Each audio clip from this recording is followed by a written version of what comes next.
और तेयंग और हानजिन के बड़े भाई बहन की शादी हो रही होती है। और हानजिन बोलती है आखिरकार वो नहीं आया, तो उसकी बेस्ट फ्रेंड शियोन बोलती है कौन, वाजिन का छोटा भाई। और इधर हानजिन काफ़ी इमोशनल हो जाती है। तभी अनाउंसमेंट होता है फैमिली मेम्बर्स प्लीज आए, और दोनों साइड से सिर्फ वही लोग फैमिली मेम्बर्स होते हैं। और अब शादी को 3 साल हो चुके होते हैं, और अपना मेल लीड तेयंग फोटोग्राफी छोड़ चुका होता है, और हानजिन भी काम शुरू कर दिया होता है। और इधर मेल लीड तेयंग विजुअल डायरेक्टर बन चुका होता है, और उसने अपना घर भी ले लिया होता है, और वो 12 जून को वहाँ शिफ्ट होने वाला था। और अपने बेस्ट फ्रेंड यूजुन को अपना घर दिखा रहा होता है। उसका फ्रेंड बोलता है मैं तो अभी तक असिस्टेंट ही हूँ, और तुमने फोटोग्राफी छोड़ के इतना पैसा कमा लिया। तो तेयंग बोलता है मुझे एक ह्यूज डील मिली है, अब मैं आराम से अपने प्राइवेट स्पेस में रह पाऊंगा और सिंगल लाइफ एंजॉय करूंगा।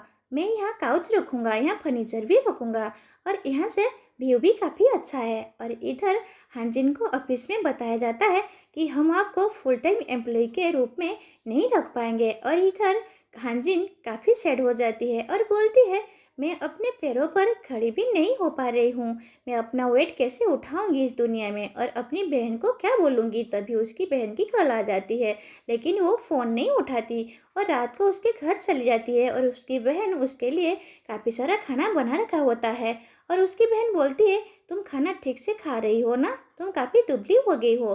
तो हानजिन बोलती है नहीं नहीं, जहाँ मैं काम करती हूँ कैफेटेरिया में वहाँ काफ़ी अच्छा खाना मिलता है, मैं बस ओवर टाइम की वजह से थक गई हूँ।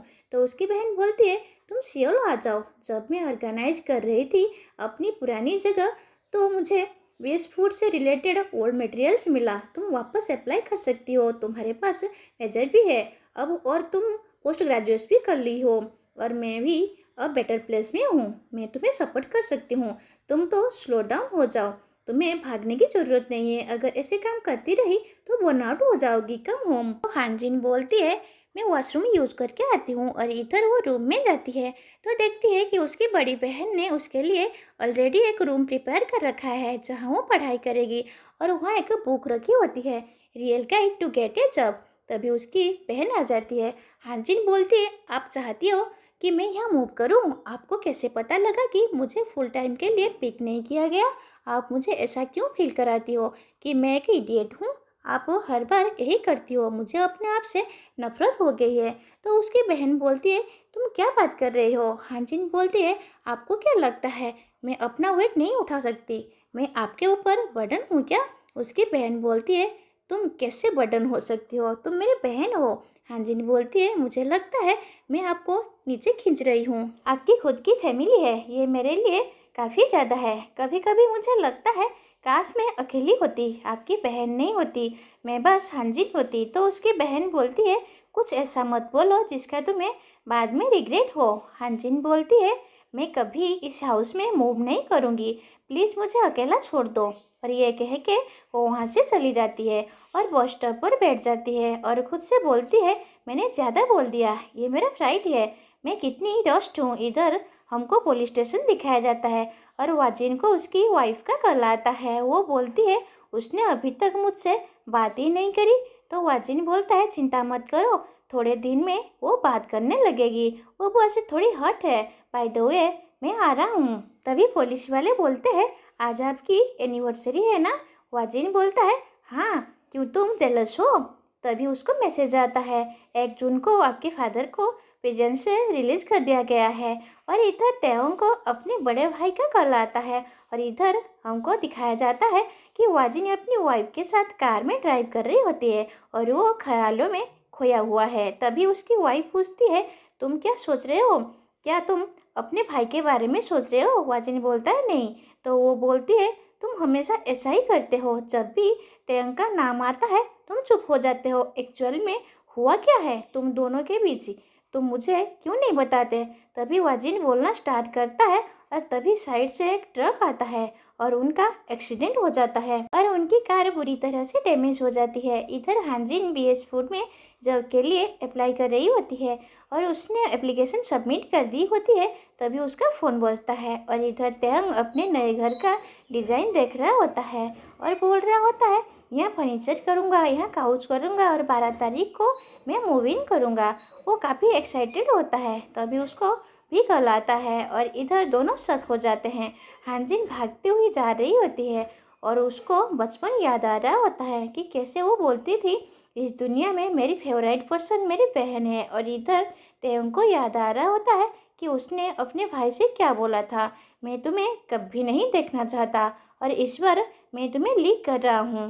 और इधर हमको दिखाया जाता है कि अब उन दोनों का फ्यूनरल हो रहा होता है और फ्यूनरल में उनकी फ़ोटो रखी होती है और हानजिन रो रही होती है और उसे याद आ रहा होता है कि उसने अपनी बहन से क्या बोला था, क्या मैं आपके ऊपर बर्डन हूँ। और उसकी बहन ने बोला था, कुछ ऐसा मत बोलो जिसका तुम्हें रिग्रेट हो। हानजिन रोकर बोलती है, वो सब झूठ था, मैं ऐसा मीन नहीं करती थी, तुम मुझे ऐसे छोड़कर कैसे चली गई, मुझे तुम्हें सॉरी बोलना था। तभी तेयंग भी वहाँ आ जाता है और अपने भाई की फ़ोटो देखता है और इधर हानजिन पीछे मुड़कर देखती है, तभी एक आवाज़ आती है जैसे कोई चलकर आ रहा हो और ओ और कोई नहीं, बेबी उज्जू होता है, उसके गाल पर टेप लगा होता है और वो स्माइल करते हुए हानजिन के पास आता है और बोलता है, मम्मी। और इधर सब लोग शक हो जाते हैं जब छोटा सा बच्चा हानजिन को मम्मी बोलता है। हानजिन बोलती है, तुम कौन हो? और बच्चा फिर बोलता है, मम्मी, और उसका हाथ पकड़ लेता है। तभी एक औरत वहाँ आती है और बोलती है, ओह सॉरी, ये बच्चा थोड़ा कंफ्यूज हो जाता है कभी कभी, ये मेरी रिस्पॉन्सिबिलिटी में है, अभी इसका नाम उजू है। और इधर पता चलता है कि ये बच्चा हानजिन की बड़ी बहन और वाजिन का बेटा है और एक्सीडेंट के बाद अब वो अकेला रह गया है।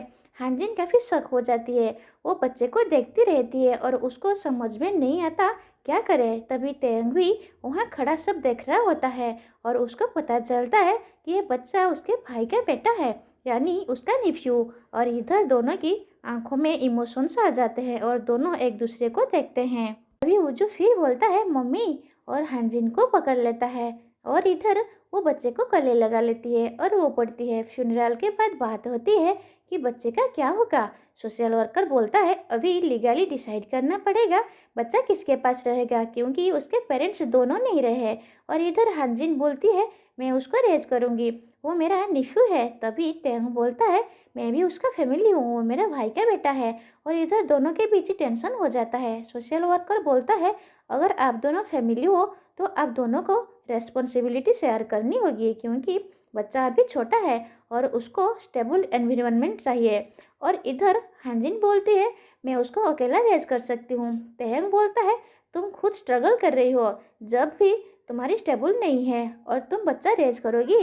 हानजिन गुस्से में बोलती है, और तुम क्या करोगे, तुम तो बस अपनी लाइफ एंजॉय करना चाहते हो, सिंगल लाइफ, प्राइवेट स्पेस। तेहंग चुप हो जाता है और इधर बच्चा उजू दोनों को देख रहा होता है और फिर वो हानजिन के पास आकर बोलता है, मम्मी घर चले।